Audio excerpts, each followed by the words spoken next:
Hello, folks. It's me again, David. My name is Claudia. I'm Lowell. And Lady. And I'm May.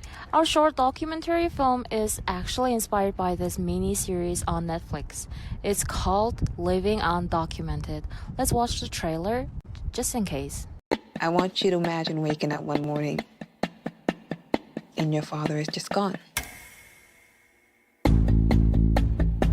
There are people who might be your neighbors. There are people who own businesses you may not realize are here without papers.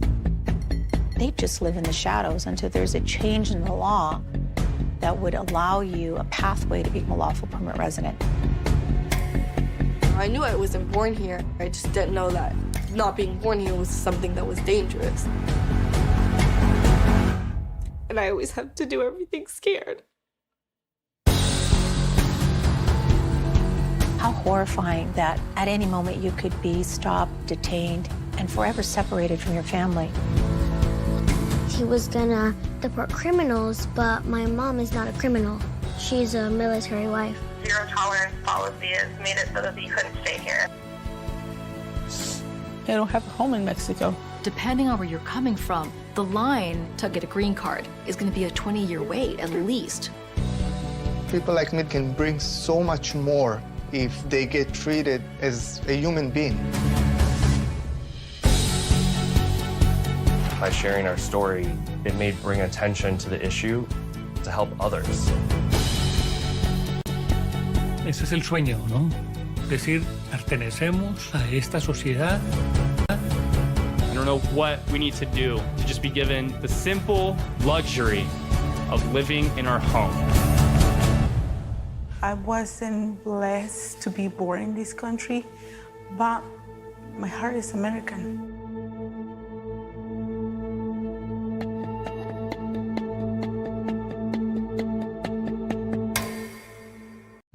Yeah, so recently we watched this Netflix's Living Undocumented, which is a 6-part docuseries following 8 undocumented families in the United States. Yes. Inspired by this docuseries, our project tells a different immigration story. Oh yes, we created a short documentary about why we chose to study in this colorful Colorado as F1 students. Yes, like how we navigate life without work eligibility, and crave, wave the chase, our dreams despite limitation. Yeah, so we'll share our journeys, and now please sit back, relax, and enjoy the show. It's early in the morning at Colorado's only SEVP certified nonprofit English language school, and a group of students are shocked by what they're seeing online. Did you see this? Oh no, what do we do now?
Colorful Colorado is a nickname for the state of Colorado, referring to its diverse and scenic landscapes, including mountains, rivers, and plains. The name also evokes the state's natural beauty, its iconic reddish-brown rocks and earthy landscapes. According to this infographic, international students hold significant economic importance nationwide. And as shown on this map, while not ranking among the top 15 destinations, Colorado still attracts approximately 11,000 international students to its English language schools and universities, contributing a substantial $400 million annually to the state's economy, according to the Colorado Department of Higher Education.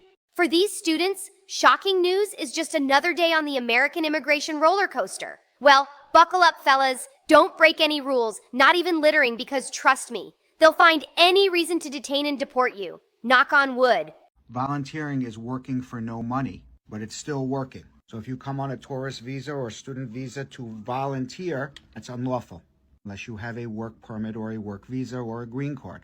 And if you want to know the reason why, immigration law is supposed to protect U.S. workers. So if you come and volunteer for free, potentially you're taking a job away from an American worker who may have been paid for that same volunteer work. For many of these students, daily life operates in pure survival mode, mastering unique life hacks that only come through hard-won experience. Each faces distinct challenges, from navigating visa restrictions to decoding cultural nuances. And the latest survey data proves it. We recently conducted a survey with 69 international students to better understand their experiences in the United States, and I'd like to quickly share the key findings. Firstly, we asked about their visa status. The majority, about 78%, are here on F1 student visa, and others are on J1, M1, asylum, TPS, or resident status. Secondly, we asked about the finances. Nearly half of the students said it's either very or somewhat difficult to afford basic living expenses like rent, food, and transportation. Only 15% are authorized to work legally, while over 2/3 rely on family or scholarships. About 16% are struggling financially with no stable support. When it comes to understanding the visa rules, most students feel confident. About 94% said they either feel very or somewhat confident about following the rules. However, legal status stress is common. 69% of them have felt stressed about possibly losing their visa due to financial or academic issues. Emotionally, many students are struggling. Around 26%, they say often feel lonely or emotionally overwhelmed. Only half feel comfortable accessing mental health support, and about 2/3 said they don't have any strong support system locally. Academic performance has been affected too. Nearly half of them said financial or emotional stress impacts their focus or grades. Finally, when we asked what kind of support would help the most, students highlighted several needs: better access to jobs, emotional and mental health resources, affordable healthcare, language support, and stronger community connections. Excellent recap, May. Thanks. You guys' resilience is undeniable, but so is the need for change. Keep grinding, guys. Now meet the squad. 5 F1 students playing America's ultimate survival game. The rules? No work permits, no snow tire know-how, no guarantees whatsoever. Just pure hustle and the kind of street smarts you can't learn in any classroom.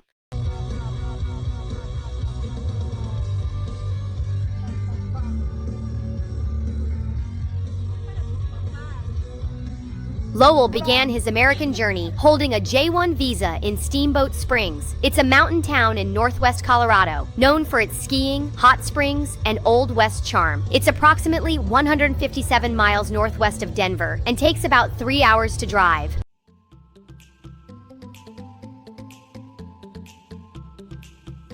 I was looking for any state because my J1 visa,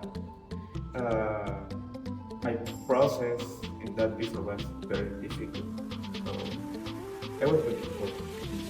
So in September of 2023, yes, a company contracted me here in Colorado in Steamboat Springs.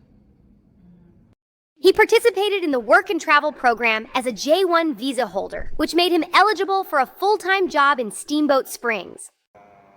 In Steamboat Springs, I was working in a supermarket. Here is King Super. Over there is City Market, but it's the same company. I was working in the area dairy, is inside cooler, restocking the milks, yogurts, everything. As for May, she began her impressive educational journey in Mongolia before continuing in Taiwan. She's now a perfect bilingual in Mongolian and Mandarin Chinese. Then she transitioned from organizing camp games as a YMCA counselor in Taiwan to experiencing culture shock in rural Ohio on her J1 visa. During my bachelor, I had a chance to exchange to Ohio, and for my senior year, I exchanged to Ohio, and I went back to Taiwan to graduate, and I came here. Why did you choose Colorado? Because the base to move here is one of my family members lives here, and also I used to study in Taiwan for my college, and I just graduated there, and I just wanted to pursue another degree for my education, and I looked up for a bit, and the most closest climate and also environment was Colorado. Closest environment with my country. Oh, nice, yeah. nice.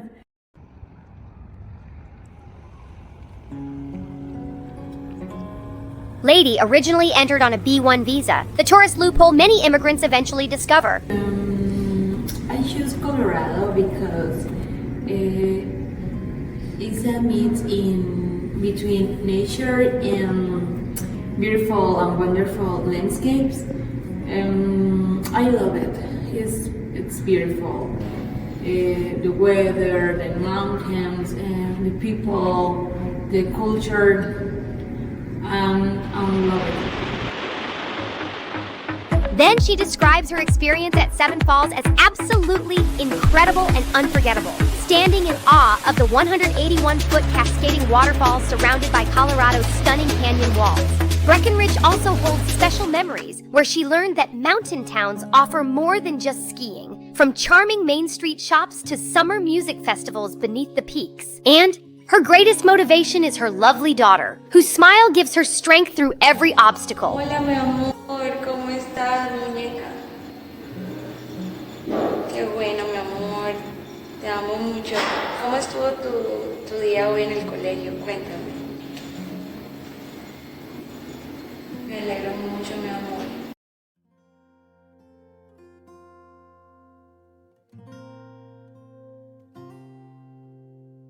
Now, unlike the others, Claudia entered through the au pair program on a J1 visa. I came here by exchange program. I was an au pair 3 years ago, and now I'm with a student visa. And I chose Colorado because Colorado is an amazing state, and I feel that it's gonna bring a lot of experience for me. And now I made a lot of friends. I had a chance to travel a lot. I visit a lot of states around here. Maybe I think it's like 13 states. So that's great. Oh, you traveled a lot. She arrived from tropical Brazil, believing snow existed only in Christmas movies. It was when I saw snow for the first time.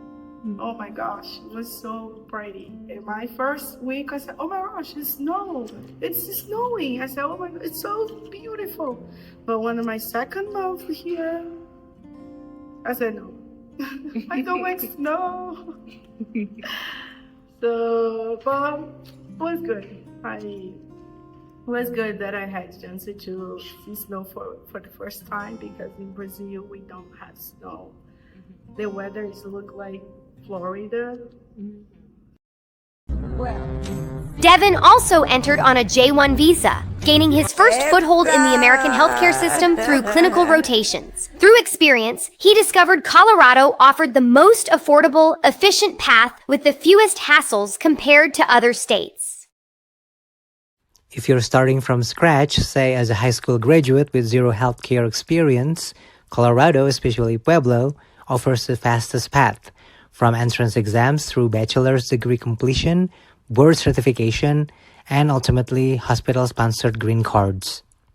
Devin lives in Aurora too, known as Colorado's most diverse city, where different cultures come together in the coolest ways. And it turns out that his modeling skills dazzled the crowd when he was selected as one of the male Balinese models at Aurora Global Fest 2022. Surprisingly, everyone, from the judges to the audience, declared and recommended that he should join America's Next Top Model, though he modestly insisted he wouldn't stand a chance against professional competitors. He laughed it off as pure luck, joking that fate must have winked at him. After all, he wasn't born in Bali, nor grew up there. Yet here he was, representing its rich traditions. Is America's Next Top Model, guys and girls?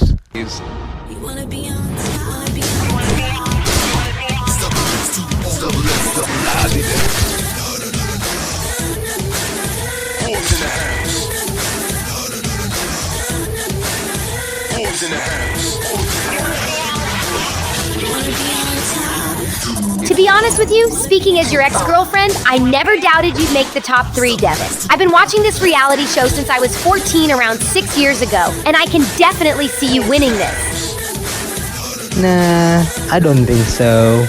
I wouldn't stand a chance. I'm not model. I'm a vamp. Just kidding. And then there's Joel, the ESL teacher who's always willing to share his wisdom with these surviving students. You know, you have the mental aspect, and of course the money. And one of the things I think is so hard for students is they can feel like this, they understand our culture, but they don't fit in. So I think for me, I think what I see students not doing, and that is going out and meeting regular Americans and citizens, putting themselves in situations where they actually get to know people from the United States, as opposed to just staying in their local group. There's 2 aspects of this. One is just friendships, developing connections. The other thing I think is that when you get to know people, you develop networks. When you develop networks, people, Americans, they can do things to help you. Apartments, housing, other things that can make your life easier. And I think people underestimate how friendly people are. They will help you. And, they get shy, and so they don't reach out to regular Americans, and just because they will do so much. They'll invite you to dinner and bring you over. And when you do that, you won't miss home so much, or you'll still miss home, but you'll feel more connected to. Thanks for your valuable 2 cents, Joel. Wishing you greatness in all your future endeavors, and have a great one always.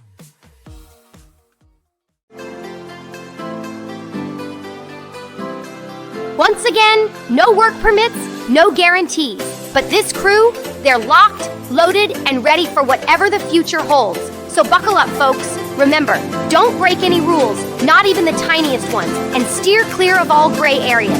When it comes to immigration, playing it safe is playing it smart. And in the meantime, have fun, enjoy your life, and count your blessings. Remember, there are always others who are facing much, much greater challenges than ours. Peace out, y'all!